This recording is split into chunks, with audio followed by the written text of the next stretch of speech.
महत्त्वाचं म्हणजे आपण ज्या ठिकाणी आहोत हा आहे माळशेजचा घाट. आता इथून जेव्हा सुरुवात होते तेव्हा पुढे हा जो डोंगर आहे हा सगळा डोंगर जो आहे हा माळशेज घाटाचा डोंगर आहे. याच्यामध्ये बहुधा जास्तीत जास्त जो आहे ते खडक आहे आणि खडकानं जे काय आपण बघतोय ते सगळे काय मोठमोठाले पर्वत आहेत. माळशेज घाटाच्या ज्या पर्वतरांगा आहेत या पर्वतरांगा जवळपास भरपूर दूर अशा पसरलेल्या आहेत आणि या माळशेज घाटाच्या रांगा ज्या आहेत त्या वरून कधी याच्यामध्ये दगड वगैरे कोसळतात, छोटे छोटे खडे वगैरे कोसळतात. तर अशा कोसळू नये म्हणून याच्यासाठी पुढे जे आहे आपण बघूया, आता येईलच आपण बघूया. याच्यामध्ये जे आहेत छोटे असे एक कंपाऊंड तयार केलेलं आहे, जाळे वगैरे तयार केलेलं आहे. त्या जाळ्यामध्ये जे आहे असं काही प्रॉब्लेम होऊ नये म्हणून असे गुंतागुंती करून त्याच्यामध्ये जे वरून काही खडकाचे तुकडे वगैरे पडतील आणि ते खाली कुठल्या वाहनाच्या अंगावर किंवा कुठल्या वाहनाच्या याच्यावर पडू नये याची पूर्णतः दक्षता घेतलेली आहे. आणि ही दक्षता घेत असतानाच याच्यामध्ये जे आहे ना ते एकदमच असं लोखंड वगैरे यूज करून अशा प्रकारचं एकदम जाळं निर्माण केलेलं आहे ज्याच्याकडून समाजाला किंवा कुठल्याही वाहनाला कुठलीही इजा पोहोचू नये याची चांगल्यापैकी काळजी घेतली आहे. आपण जर पुढं बघितलं तर आता इथून आपल्याला दिसणार नाही, पलीकडच्या साईडला आहे तर ते एकदम असं किल्ल्या टाईप त्यांनी असं रस्त्याच्या बाजूला बांधलेलं आहे. आणि पुढे जर आपण बघितलं तर आता हे बघा, आता हे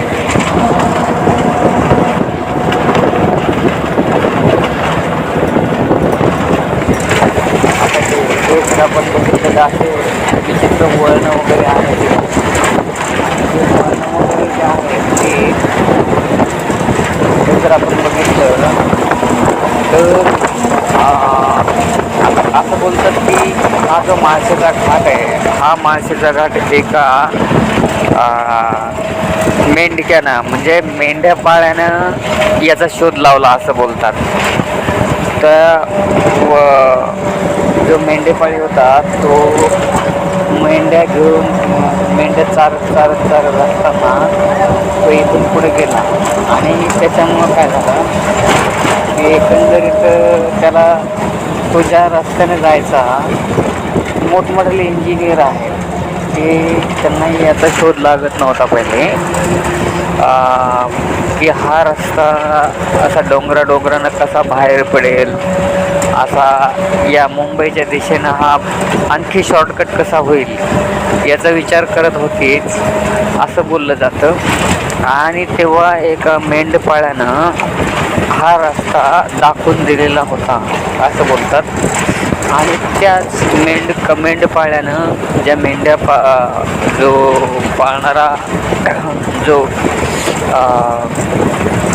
जनावरं चारणारा जो वर्ग होता अशा एका मेंढपाळ्यानं या जो रस्त्याचा आहे ना तो शोध लावला आणि त्या इंजिनियरांना मदत केली, अधिकाऱ्यांना मदत केली. तेव्हा याची आखणी केली गेली असं बोललं जातं.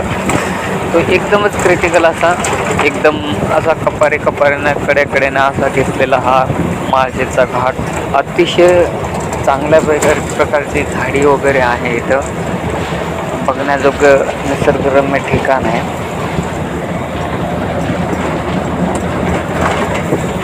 आपण जर बघितलं तर भरपूर असे वळणं आहेत आणि निसर्गरम्य ठिकाणाहून एकदमच मस्तपैकी अशा प्रकारचे काही हॉटेलसुद्धा आहेत आजूबाजूला, काही रहिवासुद्धा आहेत. अशा प्रकारचा हा निसर्गरम्य ठिकाण हे जे आपण बघतोय ते आणि एकदमच चांगल्या पद्धतीनं अशा प्रकारे जे त्याचं केलेलं बांधकाम. कधी कधी इव्हेंट्सही घडतात. मागे जेव्हा आपण ते खडकाळ एकदम भाग बघितलं, तिथे काही बसेस, एक बस वगैरे कोसळलेली होती. अशा प्रकारचे एकदम निसर्गरम्य ठिकाण आहे. जेव्हा पाऊस पडतो आणि पाऊस पडल्यानंतर पहिल्यांदा इथे लोक येतात, तर फिरण्याजोगतं खरंच एक असं खास असं वैशिष्ट्यपूर्ण जर स्थळ बघितलं, प्लेस जर बघितली आपण, तर हे एक निसर्गरम्य माळशेज घाट ज्याला बोलतो आपण, तो आहे. आणि एकदमच चांगल्या पद्धतीनं हा जो आता तर एकदम चांगल्या पद्धतीने याची मांडणी केलेली आहे, बांधणी केलेली आहे. त्यामुळे कुठल्याही गोष्टीची प्रॉब्लेम न होता एकदम छानपैकी असं इथं कोणीही फिरायला येऊ शकतं.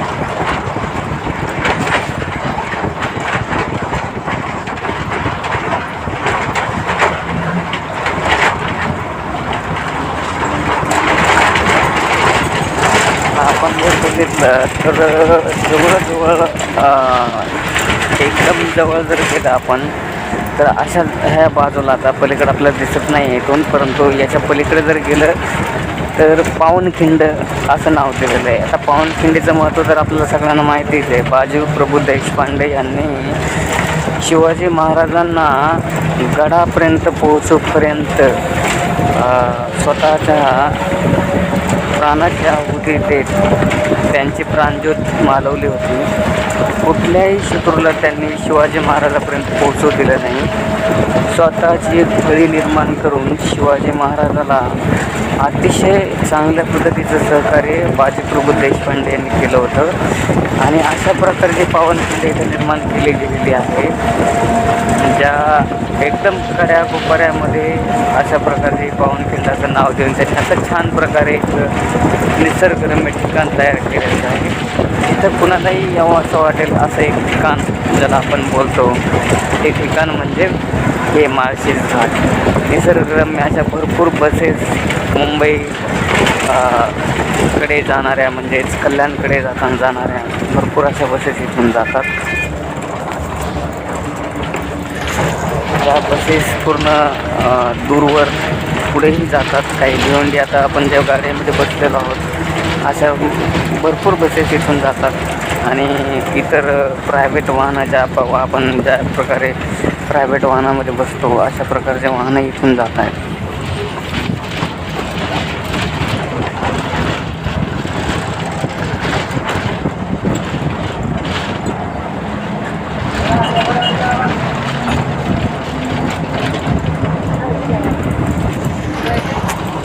एकदम छान अशा प्रकारचं हे जर आपण जर बघितलं तर छान अशा प्रकारचं हे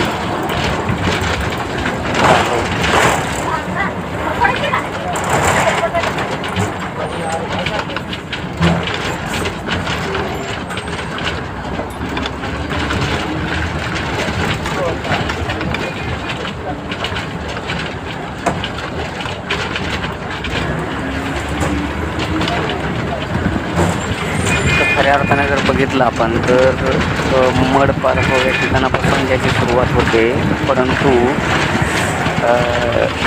एकदमच असा घाट सुरू होत नाही. थोडा पुढे गेल्यानंतर वळण लागतं आणि तिथून सुरुवात होते. पण आपण ज्या एकदम मेन घाटाचीच दृश्य इथे कॅप्चर केलेली आहे. जर बघितलं तसं तर ते आणि हा घाट जो संपतो तर खऱ्या अर्थाने टोकावडेपर्यंत हा घाटच आहे. टोकावड्याच्या नंतर आपल्याला जे आहे सरळगाव, त्याच्यानंतर मुरबाड आणि त्याच्यानंतर मग उल्हासनगर, कल्याण अशा प्रकारचे जे स्टॉप्स आहेत या बसचे त्या प्रकारचे असतात. आणि इकडे ट्रेनची वगैरे सुविधा नाही आहे, कारण हा पूर्ण एक डोंगरच आहे. त्यामुळं डोंगर म्हणण्यापेक्षा पर्वतच म्हणावं लागेल, कारण एवढे उंच उंच पर्वत जे आहेत ते फक्त इथंच आहे.